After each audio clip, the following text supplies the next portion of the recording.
So this video is about pocket doors. Essentially, of course, the opening's already been rough framed.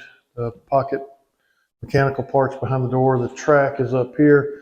So in this video, we're going to go through attaching the wheels to fit the track, inserting that.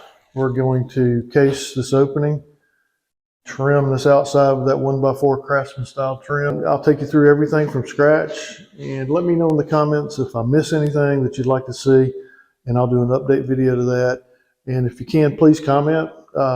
I wouldn't ask you to subscribe unless you really found it valuable, but give me a comment. Let me know how I'm doing. So here are your rollers, and somebody has gotten drywall mud on that. That's another thing. You want to check these out and make sure they're supposed to be sealed and not open until I get them.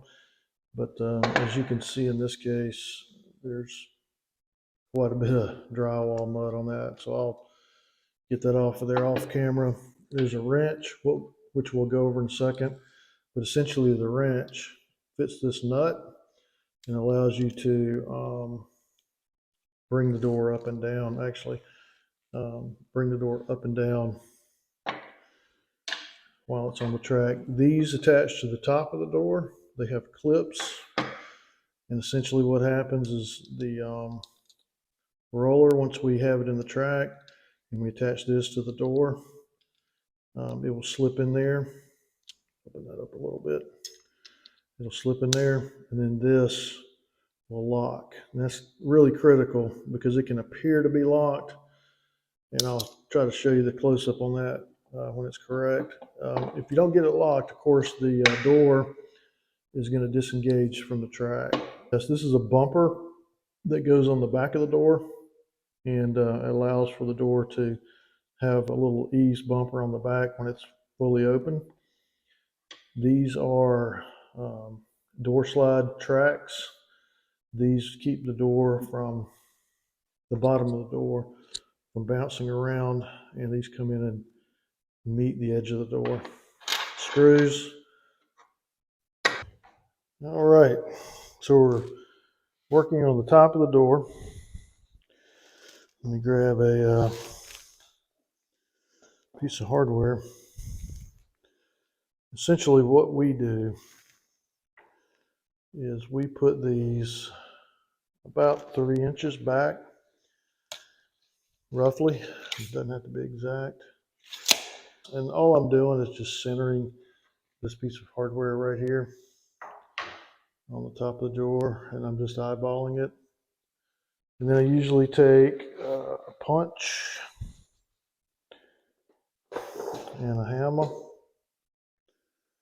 and just give it a light tap like that. Creates a little hole for the drill bit. And so we will drill this, put the screws in that came with it, and do the other side, and we'll be ready to go. The other thing is, see how these hooks are open here, and this one is open. What you do not want to do is install the second one like this, where it's going the opposite direction.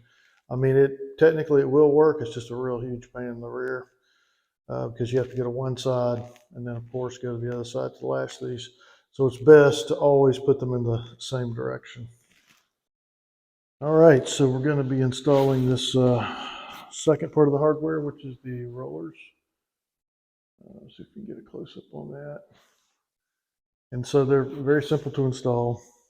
We start out with one like this, and then we take the next one and we reverse that.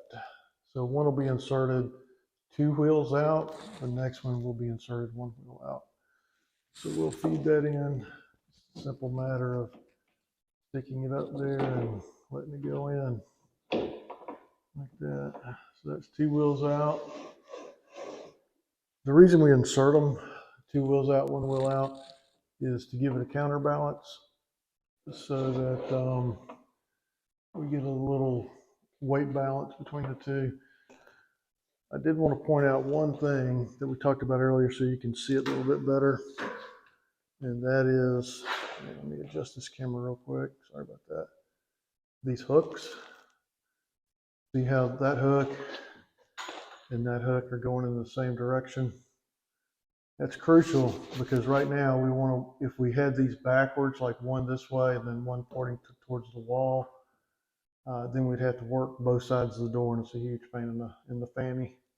Okay, before we actually hook the door and put it in the rollers, if you can see, I hope you can see, all the way down to the very back of the door, there's a little shiny kind of a button thing there. That is a pre-installed bumper on the door. And what we're going to do is measure from that bumper to the face of the untrimmed door so that we can get a measurement to make sure before we attach the door to the rollers that we're going to be flush when the trim is added. You don't want the door sticking out past the finished trim. We're going to measure from the back to where that little stop was, that stopper, bumper, or whatever you want to call it, that you saw in the earlier video. And we're going to measure out here and see what the distance is. This is a scrap piece of door stop. This is what we use to trim this part of the opening. And we put it on like that so it hides all this. So I'm going to measure, like I said, back there, up here, and see what the measurement is. So from back there to right there is 29 and a half. The next thing we're going to do is measure the door. Let me turn the camera over there where you can see. And the door is 29 and 11/16. All right, to review what we just did by measuring the stopper at the end of the door, that came out to 29 and a half. When you add the door stop to it, that's 3/8 of an inch. We came out with 29 7/8. We took a measurement on the door and it was 29 and 11/16. And the difference that we need to add to the back of the door is 3/16. So what we'll do is we'll go to the table saw. I'll rip that 3/16 inch piece, or maybe find a scrap piece around here. We'll attach that to the back of the door. All right, so we know that the door stop is approximately 41 inches from the floor up. So we're just going to take this, mark 41 inches roughly there. All right, once we have that, we have our piece that's cut. We're going to CA glue this on and then put a couple of brads in there just to keep it steady. Glue and activator.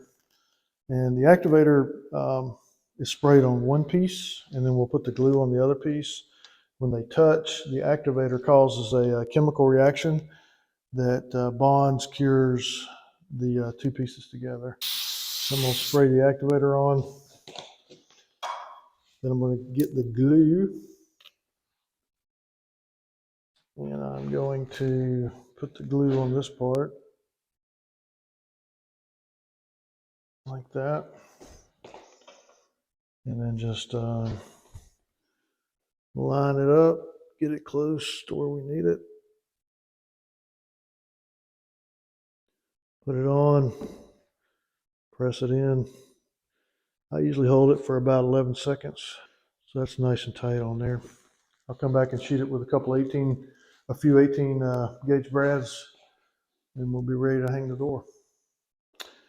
All right, there certainly is a strategy to this whole thing, for sure. It's a simple strategy, but I found one that works pretty good for me. So I've got the door just standing barely inside the opening for the pocket door. And at the top, I'm getting ready to take that little roller pin that's coming down, push it into the hardware, and then secure that with a hook clip. And I'll reset up the camera. All right, so I'm up on I got one rung of a ladder under me. And I'm going to tilt this back and take a screwdriver and See if I can get it to engage. This is probably the most frustrating part. Okay, I got lucky. So it did engage. And then this hook clip right here, all I need to do is make sure this thing is as far back as it can go, and then bring the hook clip around and let it clip on that pin.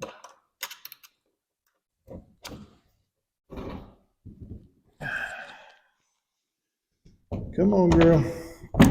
You can do it. All right, that's a click.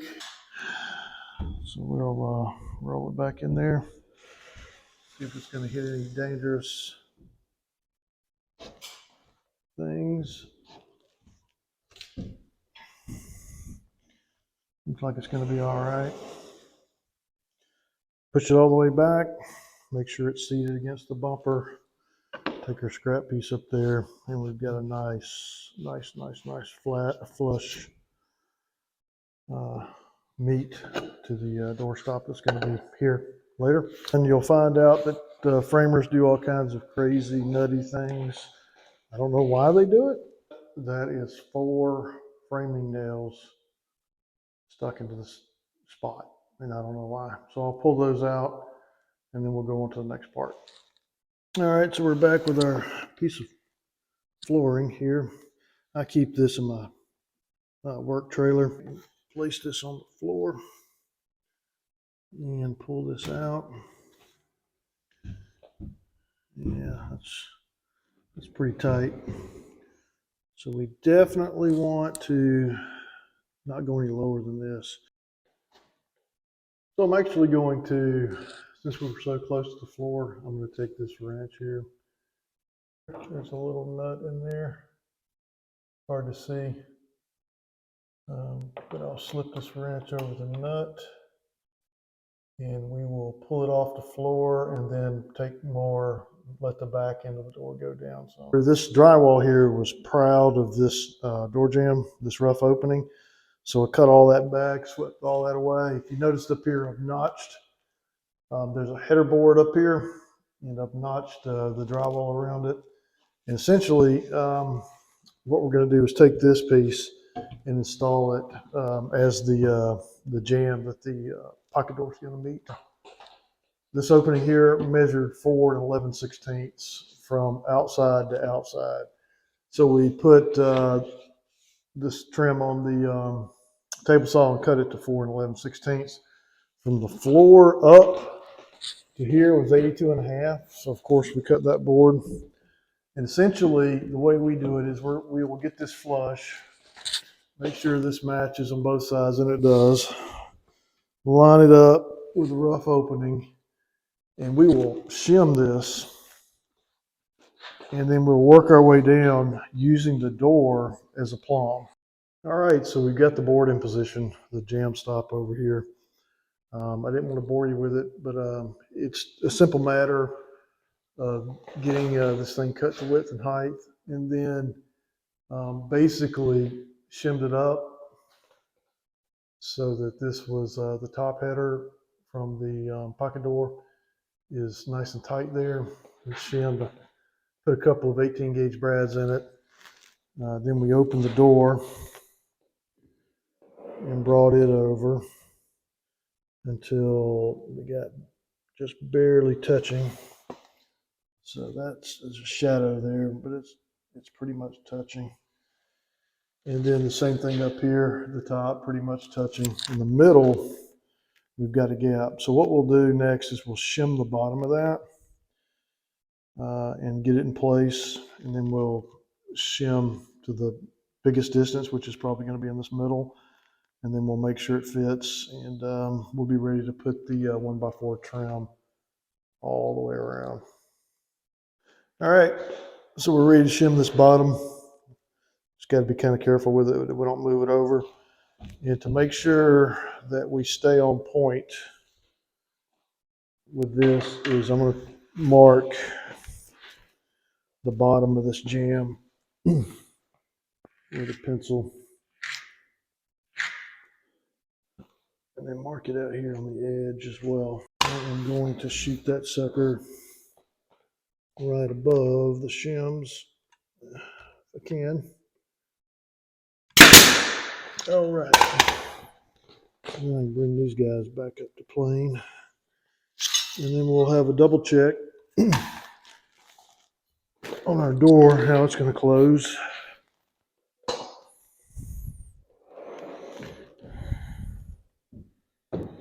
All right, barely touching and barely touching. I don't know how I did it, but I did it. All right, we took our measurements a while ago. I marked the reveal off camera, the 3/16 reveal going all the way around. Cut the trim, used pocket holes to screw it together at the top. The reason we do that is because what we see in older homes when we do remodels and things like that is that this trim, if it's not at least glued with wood glue before it's nailed up, over time with humidity, this joint will expand and contract, and then it'll split here even if you caulk it real good, which this won't get any caulk because it's flush. They'll just paint it, which is another way to save money. Like I said, I'll just tell you, man, I'm super paranoid when it comes to getting things dead on, and I got to stop being that way. I know it's costing me money, but right now that's kind of the way I am. It's no excuse, by the way, but I'm working on it. May need to go see a doctor. So I'm just going to line it up and shoot a brad in it. You can't see it, but the trim is actually, I measure it from the floor to this reveal that I've marked, and then I measure the inside of this and then figure up from there. The reason I measured from the floor to the reveal on this one is because I can get it sitting on the floor, and the floor guys like that because they're going to come in here with a jamb saw and saw these jambs off and make them pretty much perfectly flush to the floor.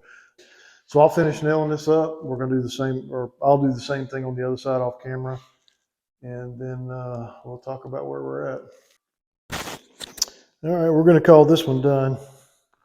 All that's left is to just see it work. Beautiful, beautiful.